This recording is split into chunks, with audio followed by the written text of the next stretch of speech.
महिनाको अवधिमा 2 दर्जन भन्दा बढी ठुला भिडन्तहरू आक्रमणहरू हामीले गरेका छौं। दर्जनौं साना भिडन्तहरूमा दुश्मनलाई लखेटेका छौं। 100-200 कमान्डो कारबाहीहरूद्वारा दुश्मनको सातो लिएका छौं। दुश्मनको 611 जनाको संख्यालाई हामीले सफा गरेका छौं। त्यस्तै थुप्रै घाइते भएका छन्।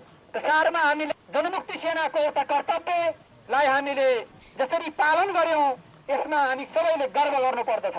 21औं शताब्दीको जनमुक्ति सेना हुन पाउने सौभाग्य आज पाएर आफ्नो ठाउँबाट पार्टीको आदेशलाई सर्वहारावर उपलक्ष्यलाई पूरा गर्नका लागि हामी अगाडि बढिरहँदा हाम्रो गौरवले, हाम्रो आत्मविश्वासले, हाम्रो यो उच्च बलिदानी भावले हाम्रा अगाडि खडा हुने जुनसुकै चुनौतीहरूलाई पनि सामना गर्ने साहस प्रदान गरेको छ। हामीसँग हतियार र प्रविधिका दृष्टिकोणले हेर्ने हो भने स्रोतहरूको बलमा हाम्रा तालिम र अभ्यासहरूलाई हेर्ने हो भने प्राथमिक खालका जस्ता लाग्दछन्, तर वास्तवमा लखेड्दै थुप्रै ठुल्ठुला मोर्चाहरू सञ्चालन गर्दै दुश्मनको मुख्य शक्ति रेन्जर फोर्समाथि पन्नोनमाथि ठुलो विजय हासिल गर्दै अन्य थुप्रै मोर्चाहरू आमखैया, खैरी, खोला, चिसापानी लगायतका दर्जनौं मोर्चाहरूका साथमा हाम्रो पहिलो अभियानको पहिलो चरण अगाडि बढ्दछ। बलिदानी र वीरताको एउटा नयाँ श्रृङ्खला खडा गर्दै दुश्मनको ठुलो शक्तिलाई ध्वंस गर्दै हामीले तराईका फाँटहरूमा जनमुक्ति सेनाको कब्जा भएको कुरा पुष्टि गर्दै प्रमाणित गर्दै हामी अगाडि बढ्यौं।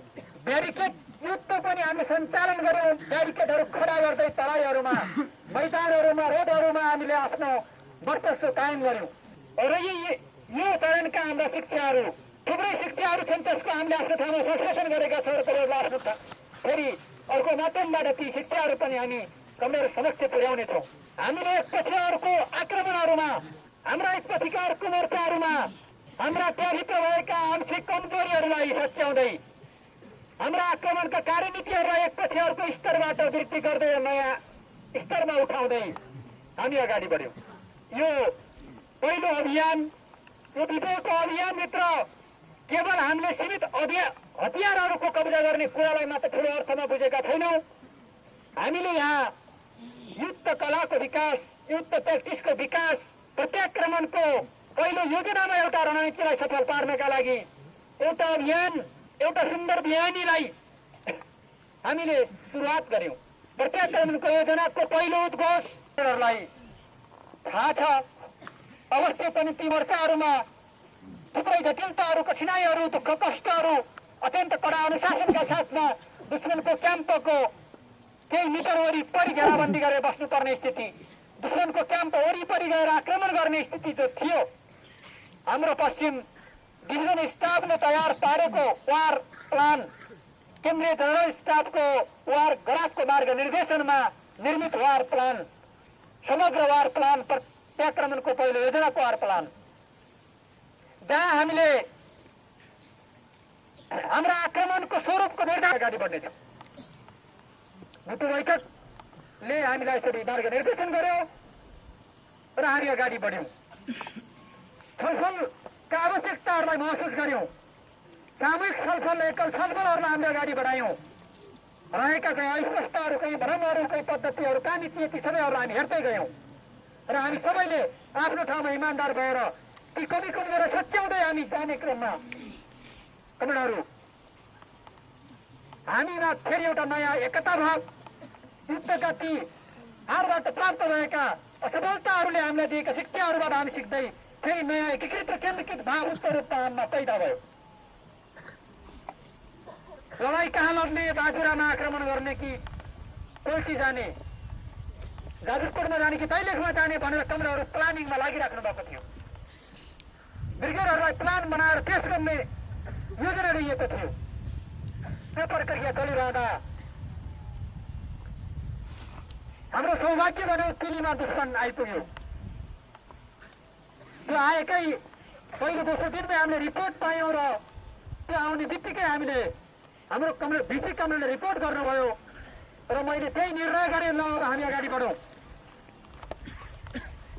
अगाडि बढ्ने हाम्रो निर्णय फेरि पनि हामीले यो हाम्रो आफ्नो निर्णय थियो, कमान्डरहरूको बिचको निर्णय थियो।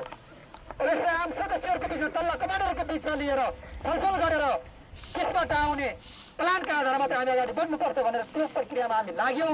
सायद यो कुराको छलफल तपाईँहरूको आफ्नो स्तरबाट तपाईँहरूले दिएका सुझावहरू र तपाईँहरूले निर्माण गरेको प्लान तपाईँहरूले जसरी प्लानको लागि सुझावहरू दिनुभयो त्यसको आधारमा प्लानिङ गरेर हामी यिनीसम्म पुग्यौँ।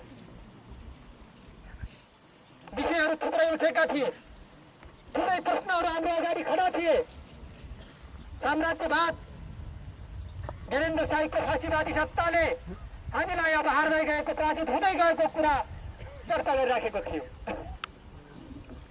पूर्ण क्याम्पहरू कब्जा गरिन सक्दा थोरै थोरै हाम्रो संगठनका मान्छेहरूलाई तलदेखि माथिसम्मका सबै मान्छेहरूलाई आंशिक रूपमा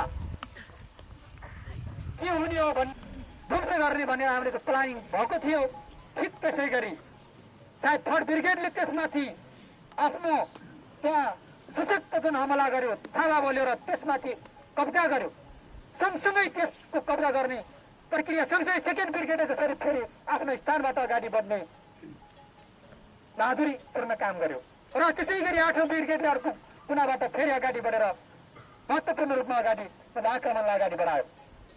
यी एकीकृत रूपमा हाम्रो एकीकृत केन्द्रीकृत एकता ब्याटलमा पनि पहिलो पटक हामीले नयाँ र उच्च स्तरबाट अभिव्यक्त गर्न सक्यौँ।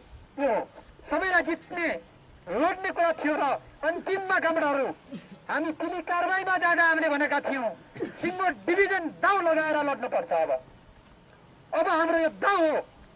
यसोभन्दा कमान्डरहरूले अन्यथा नमान्नु होला। सिङ्गो डिभिजनलाई होमेछन् कमान्डरहरूले भने नबुझ्नु होला। हो, हामीले दाउ लगाउने भने सङ्कल्प गरेका थियौँ। यहाँ असफल हुन पनि सकिन्थ्यो, युद्ध हो, हार्न पनि सकिन्थ्यो।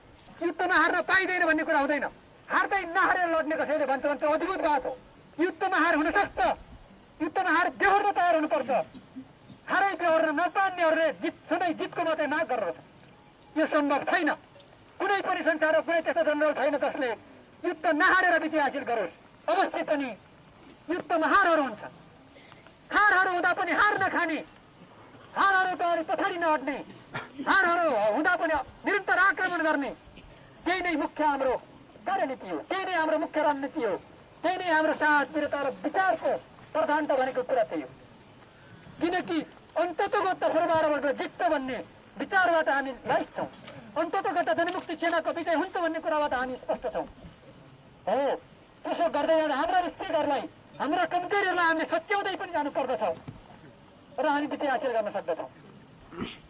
यो हो विषय र हामी त्यसरी गयौँ र यो मानसिकताबाट दाउ लगाएर हामी लड्ने एउटा सङ्कल्पका साथ विसी कमरेडसँग अब दाउ लगाएर लड्नुपर्छ भनेर सुरुमै मैले भनेको थिएँ र अन्तिम मिटिङमा मैले कमरेडहरू अब हामी दाउ लगाएर लड्ने अरू कुरा छैन अब भनेर हाम्रो पनि हामीले कसरी लड्ने भन्ने कुरा ब्याटलबाटै कमान्डरले दिएको प्लान त्यहीबाट मागेर त्यही प्लानका आधारमा संयोजन गरेर अगाडि बढाएका थियौँ।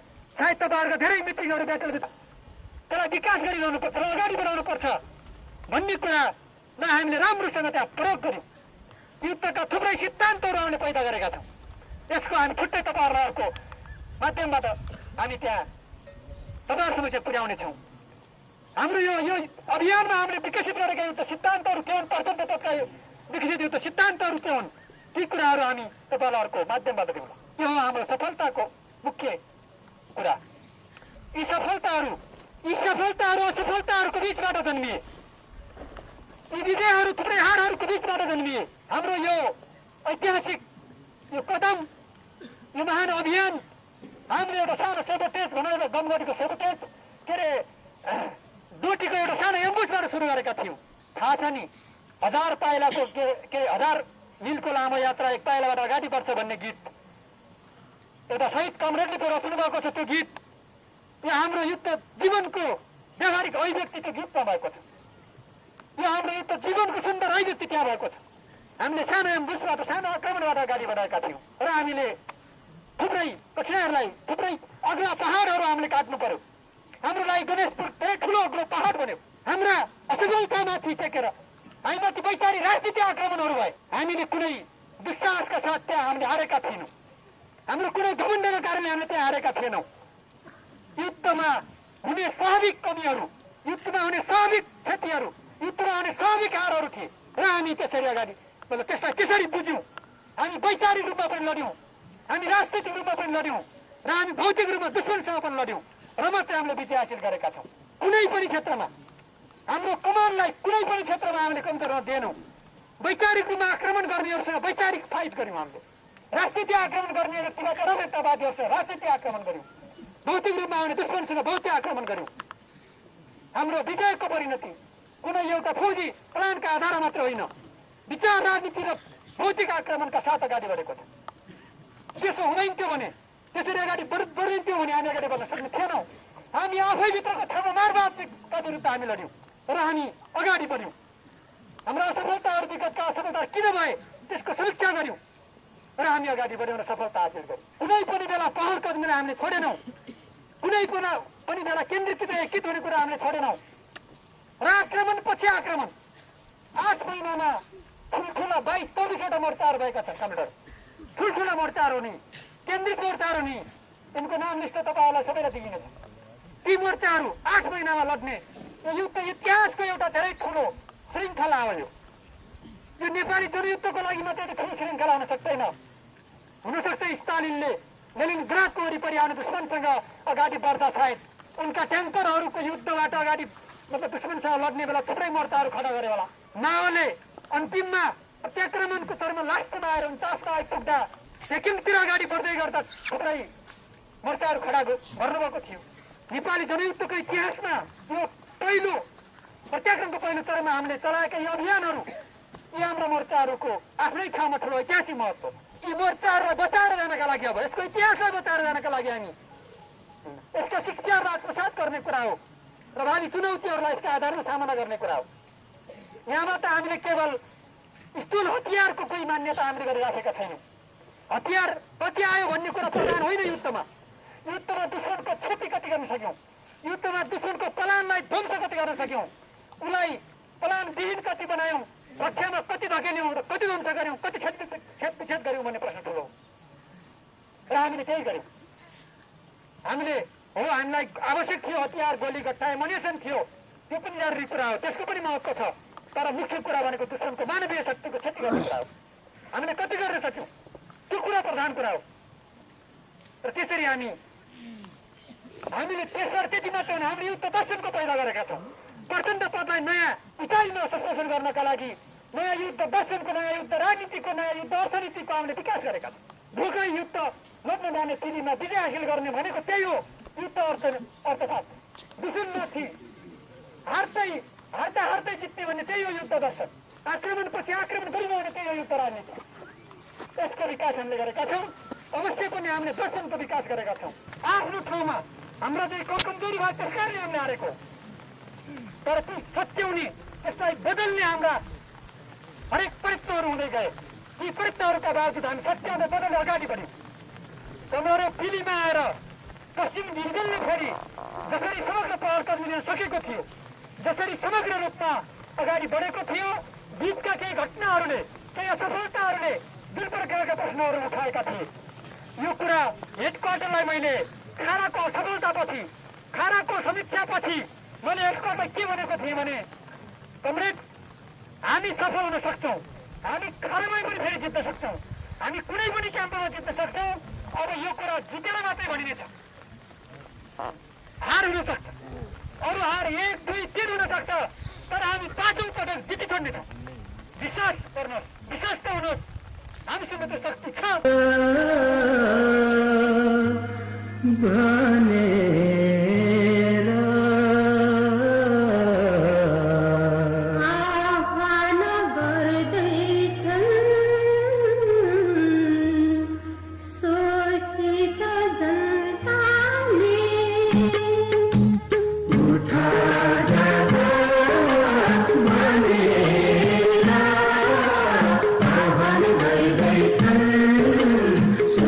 जनता ने उठा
उपस्थित हुँदै हुनुहुन्छ अनि पार्टी र जनसमुदायको तर्फबाट तालीपित्र स्वागत गर्नेछौँ।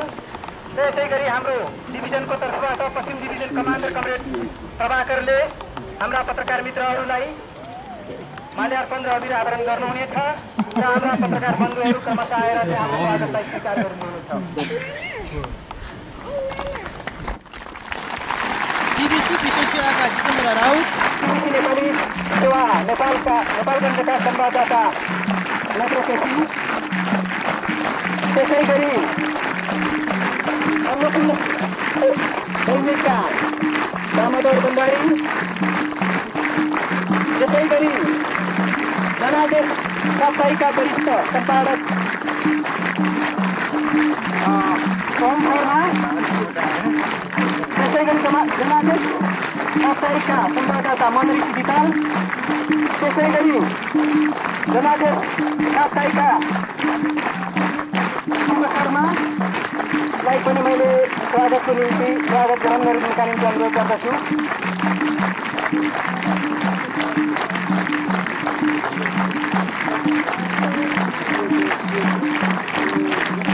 हाम्रो पत्रकार मित्रहरू मञ्चमा आइसक्नु भएको छ र उहाँहरूले हार्दिकतापूर्वक हाम्रो स्वागतलाई स्वीकार गरिसक्नु भएको छ।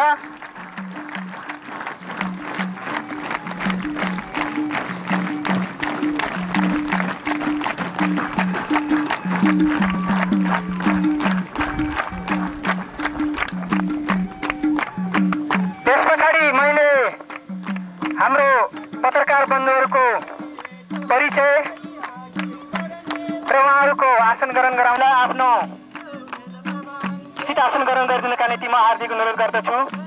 बीबीसी विशेष सेवाका जितेन्द्र राउत, त्यसै गरी बीबीसी नेपाली सेवाका नेपालगञ्ज स्थित संवाददाता नेत्र केसीज्यूलाई पनि आफ्नो आसन ग्रहणको निम्ति अनुरोध गर्दछु।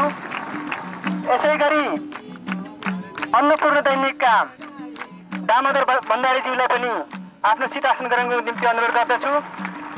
यसै गरी जनादेश साप्ताहिकका वरिष्ठ सम्पादक ओम शर्मालाई पनि आफ्नो सिट आसन ग्रहणका निम्ति अनुरोध गर्दछु।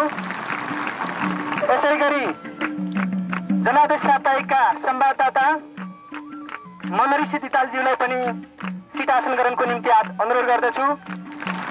यसै गरी जनादेश साप्ताहिककै संवाददाता शुभ शर्माज्यूलाई पनि सिट आसन ग्रहणको निम्ति अनुरोध गर्दछु।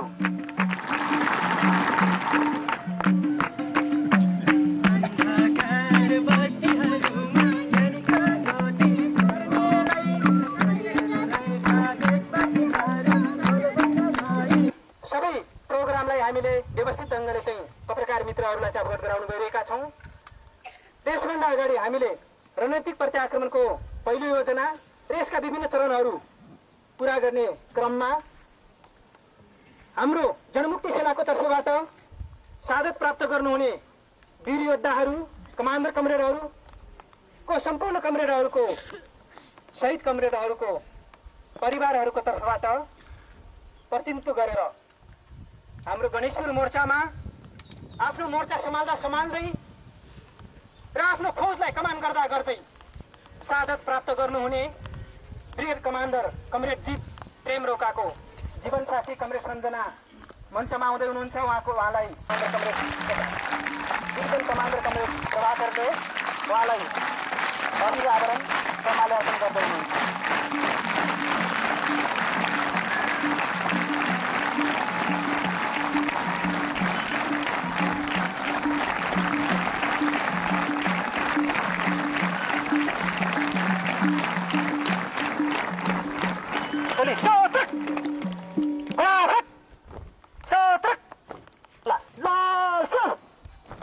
धन्यवाद।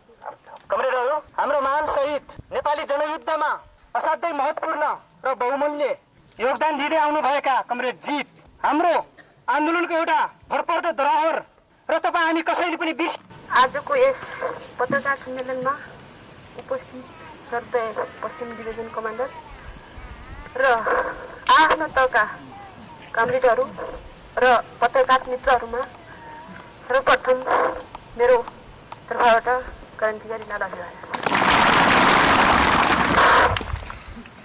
आदरणीय कमरेडहरू, हामी एउटा महान आफ्ना नसाहरू आफ्नो अमूल्य जीवनलाई महान आन्दोलनमा अर्थात् आफ्नो अमूल्य जीवनलाई बलिविधिमा गराउनुहुने महान शहीद जीत लगायत सम्पूर्ण शहीदहरूमा भावपूर्ण श्रद्धासम्मान व्यक्त गर्दै यस पत्रकार सम्मेलनको मञ्चमा अभिनन्दन गर्नुभएको छ। यसमा मैले एउटा गौरवको गाथा नै मानेको छु।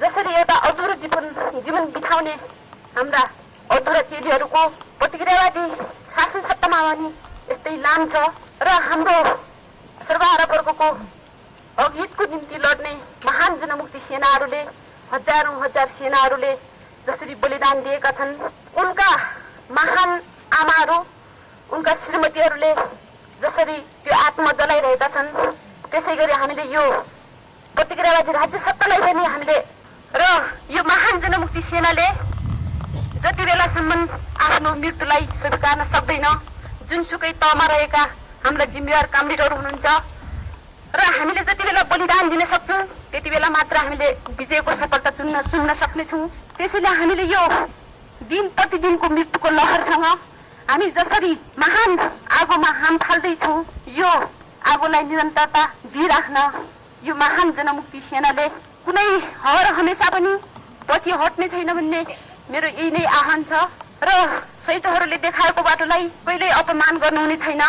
जस्तै कि हामी यो सामन्ती राज्य सत्ताभित्र एउटा अपमान सहेर हामी आफ्नो सुविधा लिन खोज्छौँ, तर त्यो सुविधा होइन कि हामीले बरु आफ्नो स्वाभिमानलाई बचाउन कठोर सङ्घर्ष गर्नुपर्छ, असाधारण चुनौतीसँग लड्नुपर्छ भन्दै मेरो यो छोटो मन्तव्य यही अन्त्य भएको जानकारी गराउँछु। कस्तो लाग्छ?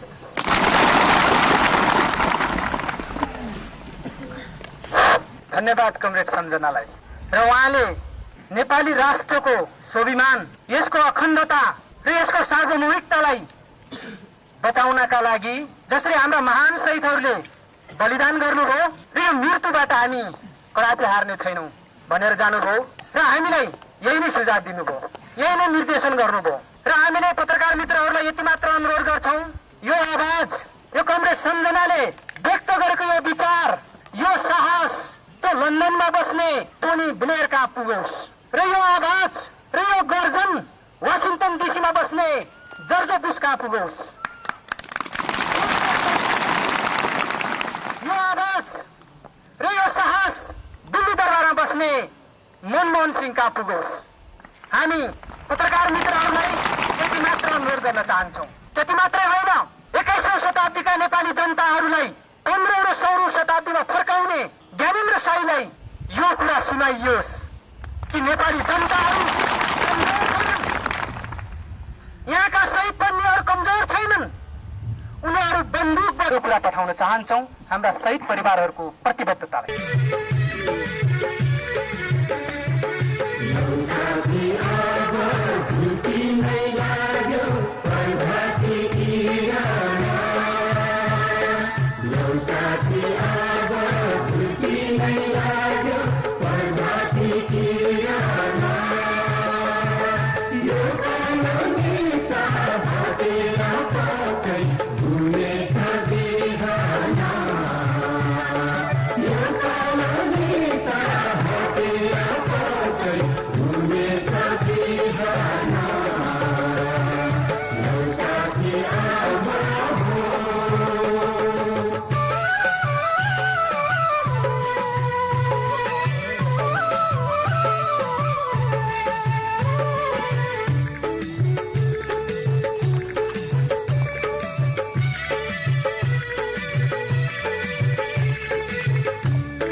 यस पत्रकार सम्मेलनमा उपस्थित हुनुभएका जनमुक्ति सेना नेपाल पश्चिम डिभिजनका डिभिजन कमान्डर कमरेड र यो पत्रकार सम्मेलनमा उपस्थित हुनुभएका पत्रकार बन्धुहरू र यहाँ उपस्थित रहनुभएका जनसमुदायहरू सबैमा सर्वप्रथम हार्दिक क्रान्तिकारी अभिवादन टक्राउँछु।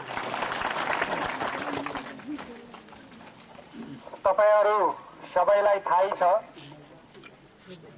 नेपाली जनयुद्धको सुरुवात भएको 10 वर्ष पूरा हुँदैछ र यो 10 वर्षको अवधिमा हामीले अत्यन्त हामी इतिहासको यो 3 अङ्कको नाटकमा हामी अत्यन्त गौरवशाली दृश्य, अत्यन्त ऐतिहासिक दृश्य अन्तिम दृश्यमा प्रस्तुत भएका छौँ र हामी जनयुद्धको रणनैतिक प्रत्याक्रमणमा प्रवेश गरेको 1 वर्ष पुरा भइसकेको छ। यो 1 वर्षको अवधिमा केन्द्रीय समितिले बनाएको युद्ध चित्र अथवा केन्द्रीय समितिले पारित गरेको योजना र त्यो योजना अनुरूप केन्द्रीय जनरल स्टाफले बनाएको वार ग्राफ र त्यसका आधारमा पश्चिम केन्द्रीय कमान्ड जनमुक्ति सेना नेपाल पश्चिम डिभिजन यस पत्रकार सम्मेलनका अवसरमा तपाईको हार्दिक स्वागत तथा अभिवादन गर्दछ। तपाईहरुलाई राम्रोसँग थाहा छ, जनयुद्ध रूपी नेपाली क्रान्तिको जहाज एउटा कुशल क्याप्टनका रूपमा नेपाल कम्युनिस्ट पार्टी माओवादीका अध्यक्ष तथा जनमुक्ति सेना नेपालका सर्वोच्च कमान्डर कमरेड प्रचण्डले हाँकिरहनु भएको छ। यो कुरा पनि सर्वविदित भइसकेको छ कि यो जनयुद्ध रणनीतिक प्रत्याक्रमणको चरणमा प्रवेश गरेको 1 वर्ष पुरा भइसकेको छ र युद्ध जारी छ। यस अवसरमा हामी तपाईं पत्रकारहरू मार्फत आम जनसमुदायमा केही कुरा यस पश्चिम डिभिजन केन्द्रीय कमान अन्तर्गत रहेको पश्चिम डिभिजनका तर्फबाट सम्प्रेषण गर्न चाहन्छौँ। अध्यक्ष कमरेड प्रचण्डले युद्धका बारेमा भन्नुभएको छ, कम्युनिस्टहरूले ऐतिहासिक भौतिकवादको संश्लेषणका आधारमा आजको संसारका क्रान्तिकारी युद्धलाई अन्तिम युद्धको रूपमा सञ्चालन गर्दछन्। आफ्नो सारतत्वमा सच्चा कम्युनिस्टहरू र जनसमुदायहरू कहिल्यै युद्ध रुचाउँदैनन् र रहरले युद्ध गर्दैनन्, तर शोषक वर्गले सञ्चालन गर्दै आएको अन्यायपूर्ण युद्धको विरोध गर्न र मानव जातिकै बीचबाट सदाका लागि युद्धको अन्त गर्न न्यायपूर्ण युद्धको झण्डा उठाउन अनिवार्य हुने वैज्ञानिक तथ्यका बारेमा भने हामी कम्युनिस्टहरू स्पष्ट छौँ। वर्गीय समाजमा क्रान्तिकारी युद्ध बिना समाजले प्रगतिमा फड्को मार्न असम्भव हुन्छ। शोषक वर्गले जनसमुदायका विरुद्ध अन्यायपूर्ण युद्ध लादेर हमेशा समाजको अग्रगतिलाई रोक्ने दुस्साहस गरिरहेको हुन्छ भने शोषित पीडित जनसमुदायले क्रान्तिकारी युद्धद्वारा समाजलाई प्रगतिको खुड्किलोमा चढाउँदै ल्याएको छ। यसबाट के कुरा प्रष्ट हुन्छ भने न्यायपूर्ण युद्ध र अन्यायपूर्ण युद्धका विरुद्ध अनिवार्य ऐतिहासिक आवश्यकता हो। यसबाट बचेर कोही पनि अघि बढ्न सक्दैन। सम्पूर्ण मानव जातिकै मुक्तिका लागि र जनसमुदायको प्रगतिका खातिर क्रान्तिको झण्डा उठाउनु बाहेक अर्को उपाय छैन। वर्गीय समाजमा युद्धले मानिसलाई प्रगतिको खुड्किलोमा चढाउँछ। शान्ति र मुक्ति सर्वहारा वर्गले उठाएको बन्दुकको नालबाट प्राप्त हुन्छ। वर्गीय समाजमा हतियार नउठाइकन शासकहरूसँग सर्वहारा वर्गले शान्तिको भीख माग्नुको अर्थ अपमानको स्तरमा युद्ध लड्नु बाहेक अरू केही होइन। पत्रकार बन्धुहरू, युद्धका यिनै मान्यताहरूसहित 2052 सालमा जनयुद्ध सुरु भयो र 2058 सालसम्म रणनैतिक प्रतिरक्षामा लडिरहेका थियौँ। त्यसपछिका 2 वर्ष रणनैतिक सन्तुलनको रूपमा लड्यौँ। 2061 श्रावण 24 देखि भाद्र 1 सम्म बसेको नेकपा माओवादी केन्द्रीय समितिको बैठकले निश्चित लक्ष्य र उद्देश्य प्राप्तिका लागि क्रान्तिकारी रूपान्तरणको प्रक्रियालाई नयाँ उचाइमा उठाउँदै रणनैतिक प्रत्याक्रमणमा प्रवेश गरौँ भन्ने उद्घोषका साथ रणनैतिक प्रत्याक्रमणको लागि पहिलो योजना पारित गर्यो। त्यसलाई पश्चिम केन्द्रीय कमानले एकीकृत अग्रगामी रूपान्तरण अभियानमा योजना मूर्त गर्यो। पश्चिम डिभिजनले तदनुरूप र जनरल स्टाफको युद्ध चित्र वार ग्राफ अनुसार विचारधारात्मक तथा राजनैतिक लाइनमा स्पष्ट पार्दै फौजी कारबाहीको योजना कार्यान्वयन अघि बढायो। कार्तिक 15 को गमगढीदेखि झाँगल, भासुबीर, आमखैया, पहलमानपुर, टन्डौन, खैरीखोला, बनखेत, चिसापानी, जमुनिया, बाबाचुर, भेरीपुल, सुखासाल, दोस्रो आमखैया, शङ्करपुर, रम्बापुर हुँदै पश्चिम डिभिजन श्रावण 23 गते पिली आक्रमणको उचाइमा पुग्यो। जित, हार र जितको प्रक्रियाबाट हामी अघि बढेका छौँ। हामी हारमा आत्तिने र जितमा मात्तिने विचलनबाट बस्दै हारमा पनि नहारेर र शान्तिको कामनालाई आत्मसात गर्दै युद्ध विराम गरेर जनआन्दोलनको माध्यमबाट जनताको पूर्ण प्रजातन्त्र प्राप्तिको लागि गणतन्त्र र संविधान सभाको माध्यमबाट अगाडि बढ्ने प्रतिबद्धताका रूपमा युद्ध विराम गरिएको छ। हामी युद्ध विरामप्रति प्रतिबद्ध छौँ, तर शाही फाँसीवादी सत्ताले यसलाई कमजोरी सम्झने भुल गरेमा युद्धबाट समेत यसको उचित जवाफ दिँदै जनगणतन्त्रको स्थापनाको लक्ष्यमा हामी पुगी छाड्नेछौँ। हामीले रणनैतिक प्रत्याक्रमणको पहिलो योजनामा निम्न उपलब्धिहरू तथा शिक्षा प्राप्त गरेका छौँ। नम्बर 1, हामीले जनयुद्धको यो चरणको प्रक्रियामा दुश्मनलाई मात्र सफाया गरेका छैनौँ, अपितु आफै भित्रको फोहोर मैलालाई शुद्धिकरण गर्दै एकीकृत र केन्द्रीकृत केन्द्रीय कमान तथा नेतृत्वको स्थापना गरेका छौँ। यस प्रक्रियामा हाम्रो डिभिजन पनि विचारधारात्मक र भावनात्मक रूपले एकीकृत, केन्द्रीकृत, शुद्धिकृत र सुदृढ भएको छ। 2 वस्तुगत स्थिति आम जनयोद्धाहरूको र गतिशील भएमा नै कुनै पनि युद्ध जित्न सकिन्छ र जडता तथा अनुभववादमा फसेमा युद्ध हारिन्छ।